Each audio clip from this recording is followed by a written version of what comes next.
Good morning everyone.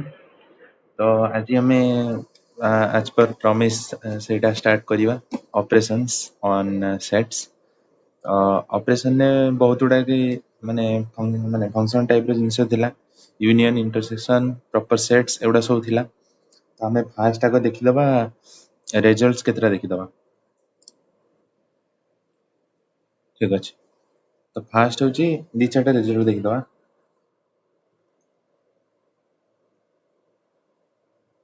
Further results.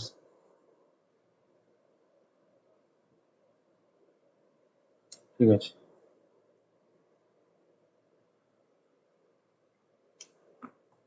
Result से बहुत गुड़ा जिनस थिला लाइक फास्ट होची A union B is equal to B union A, और वी कैन से एटा गोटे रहिला एटा होची यूनियन पई आ A intersection B is equal to B intersection A एटा होची इंटरसेक्शन पई। तापरे नेक्स्ट अप हमरो कोन आछी नेक्स्ट योडा होची A is a subset of A union B, then A intersection B is a subset of A। ठीक अछि। तो देखो जदि एमती गोटे रहिला ए यूनियन बी। ठीक अच्छे। तो ए यूनियन बी रे कौन है टोटल पूराटा आसीଯିବ ताहले एटा तार गोटे प्रॉपर सबसेट। तो आमे माने गोटे सबसेट प्रॉपर सबसेट न गोटे सबसेट आ जदि ए इंटरसेक्शन बी नोचे ताहले एटा कौन ए भीतर आसी ना नहीं। तो ए इंटरसेक्शन बी टा ए रो गोटे सबसेट। तो ए फंक्शन टा आपण बुझी जाइथिबे केमती होउची जिंसटा। तापर नेक्स्ट होची जदि A is a function of A is a subset of B, then A union B is equal to B. ठीक अच्छे। देखो जदि एमती रहिला बी रहिला एटा आ यारी भितर ए रहिला कारण देछि A is a subset of B, then A union B जोटा ए दिटा को मिसई देले कोटा आसीबो जदि आज ओवरऑल नेबे ताहले बी ही हमर आसी जिवो ए दि जन यूनियन टा। तो हमर एटा बी हैला। तो सेमती जदि B is a proper subset of A and C is a proper subset of A, then B union C is a proper subset of A। ठीक अछि। देखंतु एटा केमती आपण जानिबे जदि मु एठी गोटे नेली A नेली या भितर मु B नेली आ यारी भितर मु C नेली। ठीक अछि। तो B आ C रे जतले हमरे मिसई दबा यूनियन करि दबा तो सेटा कोन गोटे A रो सबसेट भले आसुची दिटा को। तो ए जिंसटा एठु आसला। ठीक अछि। आपण सब जिंस वेन डायग्राम रो आराम रे बुझी परिबे। तो बहुत इजीली आपण जानि परिबे जिंसटा कोन होची फंक्शन टा केमती काम दोची। तो नेक्स्ट होची जदि आपण जानियो चाहिबे A union A is a proper subset of B and A is a proper subset of C. That implies A intersection B is a sorry এটা ভুল কইলি A is a proper subset of B union C। मु जोटी proper subset कहूची आपण टिके भाबी की देखंतु कारण सेटा सबसेट भी हेतेबार मु भूल ले थरतर प्रॉपर सबसेट कहि दोची तो टिके ये जोगु। तो सेटा हो जिंस तापर देखंतु एटा A is a subset of B and A is a subset of C। ठीक अछि। Then A is a subset of B intersection C। जदि आपण एटा देखिबे केमति देखंतु एटा B अछि A एठी लाय करछि। ठीक अछि। माने करे A गोटे एटा सबसेट C भी अछि आ तांको भितरे एटा C एटा B। तो B रो सबसेट होची A C रो भी सबसेट होची A। तले A टा कोन ए तांको इंटरसेक्शन नो गोटे सबसेट कि नहीं ए भीतर पार्ट रे इंटरसेक्शन पार्ट रे ये लाई करछि। तो एटा होची A is a subset of B intersection C। तो एटा आपण बुझ जाइथिबे केमति होची जिंसटा। देन नेक्स्ट हम कोन देखिबा नेक्स्ट होची जदि हमें एटा देखुचे B is a subset of C, that implies A union B is a subset of A union C। तो एटा हमें केम देखिबा देखंतु B is a subset of C तो एटा सी यार सबसेट होची बी ठीक अछि A union B is a subset of A union C तो जदि हमें नेले देखंतु ए एटा ए तो जदि हमें बी आउ ए रो यूनियन नोचे ताहले कोन होबे elements of A plus elements of B ठीक अछि तो जो एलिमेंट्स ऑफ बी नोचे एलिमेंट्स ऑफ बी टा कहा भीतर लाई करछि सी भीतर लाई करछि एठी देखंतु सी भीतर लाई गला तो आमे एठी कोन कहि परिबा elements of B are a subset of elements of C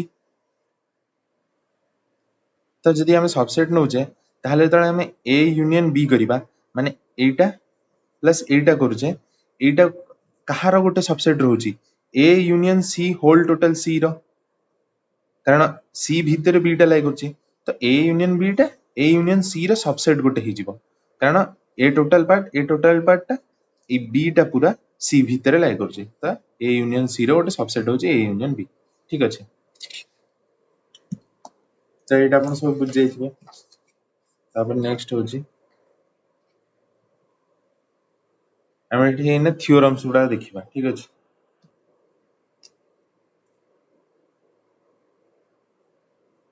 theorem 1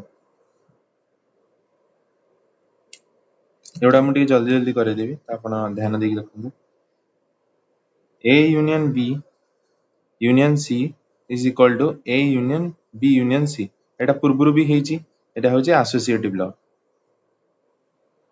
associativity of union जेतो एठी यूनियन आसुची सबठी तापरे A intersection B intersection C यदि ए इंटरसेक्शन बी को हम ब्रैकेट नेले तो A intersection B intersection C एटा होची एसोसिएटिविटी ऑफ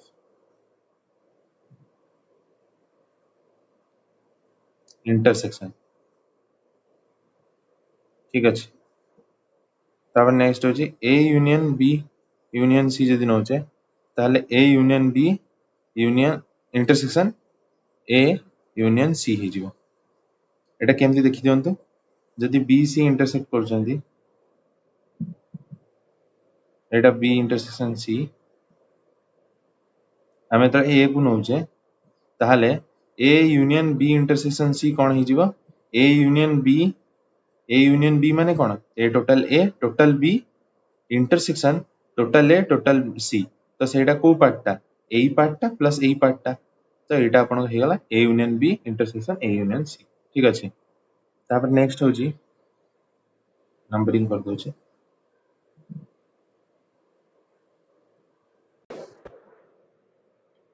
तो तापर नेक्स्ट येटा देखिया हमें थ्योरम टा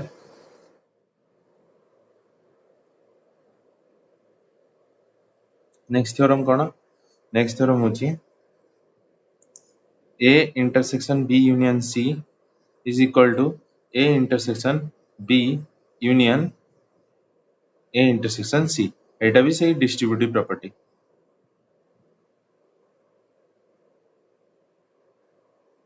टिके रह जंतु फोकस टा टिके एपट हे छि बोधे एडजस्ट कर दिए हां ठीक है डिस्ट्रीब्यूटिव प्रॉपर्टी एटा भी डिस्ट्रीब्यूटिव प्रॉपर्टी कारण एटा डिस्ट्रीब्यूट हे जाउची दीटा पार्ट रे डिस्ट्रीब्यूट हे जाउची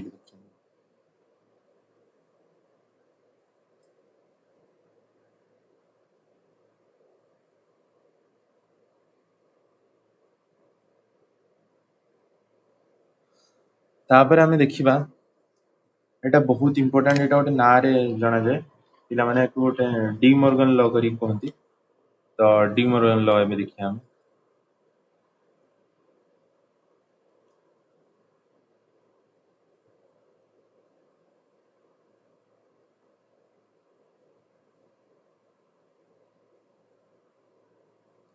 तो फास्ट जिंस हम कोन जानिबा डी मॉर्गन लॉ जतल देखुचे प्रथम जिंस होची आपण ए जिंसटा ऊपर ये करंतु फोकस करंतु कि ए डैश माने होची नॉट ए माने ए को छाड़ी आउ सब किछि ता बाहर जहा भी अछि ठीक अछि तो आमे जतल नोचे ए यूनियन बी रो डैश सेटा कोन ही जीवो A dash intersection B dash केमति देखिबे देखंतु माने करो एटा गोटे यूनिवर्स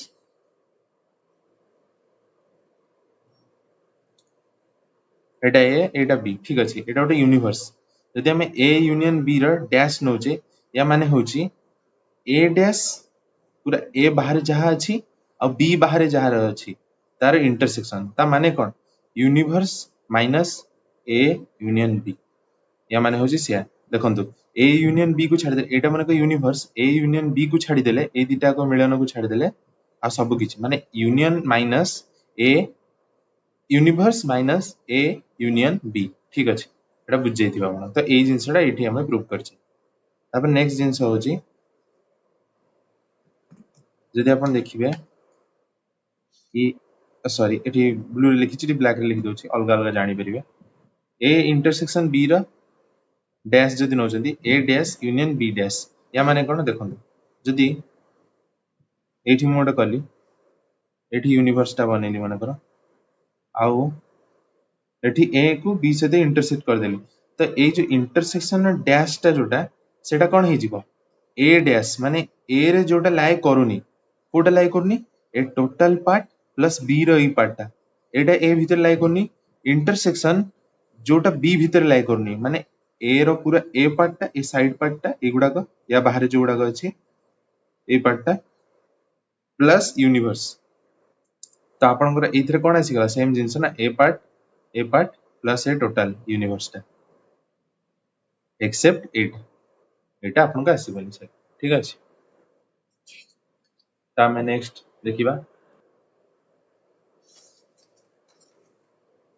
तो नेक्स्ट हमें देखिबा कार्डिनलिटी ठीक अछि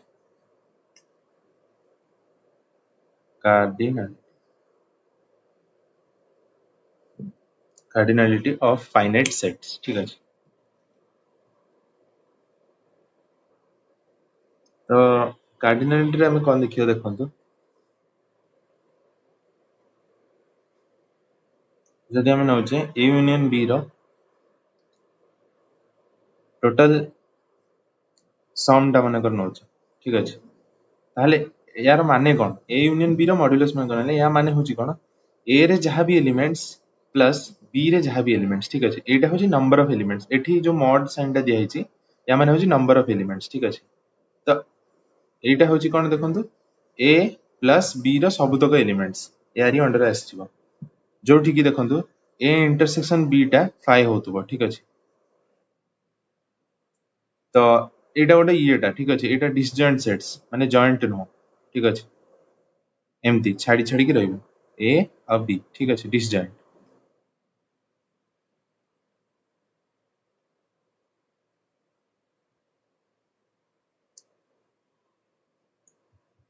तापर देखंतु जदि माने कर ए और बी टा डिसजॉइंट रहउची डिसजॉइंट रहले ए यूनियन बी जतले हमें नउचे ता माने कोन हमें केमति नबा ए माइनस ऑफ बी माने कोन ए रो गोटे भी एलिमेंट जोटा बी रे नथिबो सेही भला set A minus of B union B माने खाली ए रो एलिमेंट्स एक्सक्लूडिंग बी बी रो गोटे भी एलिमेंट्स रहबन खाली ए रो एलिमेंट्स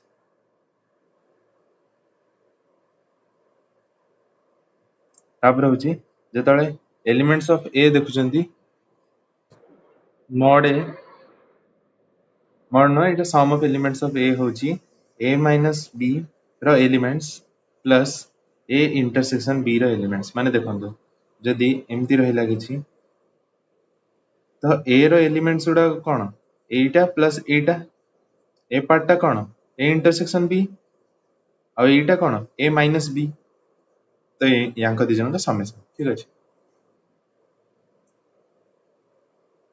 तो एई थरो हमर गोटे रिजल्ट आसी गला कोन देखंतु ए यूनियन बी टा कोन हिजिबो a माइनस b रो एलिमेंट्स प्लस b रो एलिमेंट्स या माने कोन a रो elements minus a intersection b रो एलिमेंट्स प्लस b रो एलिमेंट्स तो एटा कोन हे गला a रो एलिमेंट्स प्लस b रो एलिमेंट्स माइनस a और b रो इंटरसेक्शन रो एलिमेंट्स सेटा होची a b रो यूनियन रो एलिमेंट्स रो येटा सम टा तो एटा गोटे रिजल्ट ठीक अछि तो गोटे क्वेश्चन धरंतु गोटे एग्जांपल न ठीक अछि गोटे एग्जांपल न example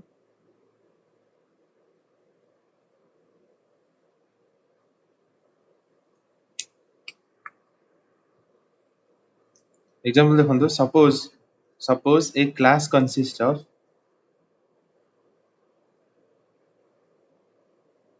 A set S of 100 students, ठीक अच्छे।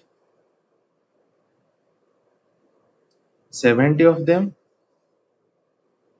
पास इन ज्योमेट्री, ठीक अच्छे, and 60 in algebra.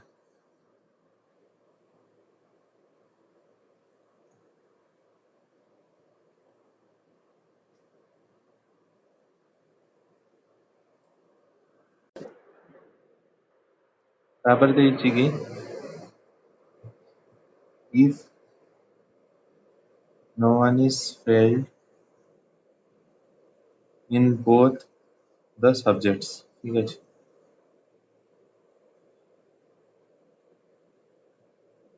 can we determine the number of students who passed both?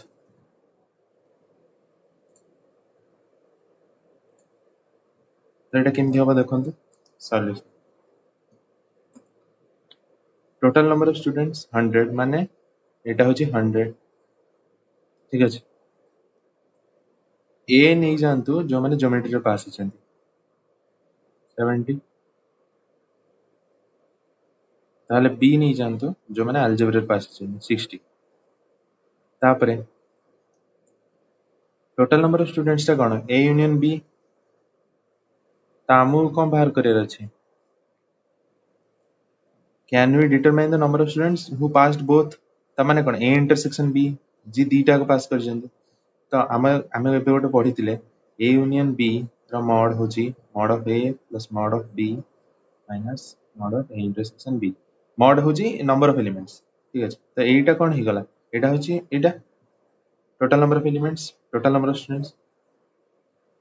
तापर एटा होची sum of students in geometry, sum of students in algebra.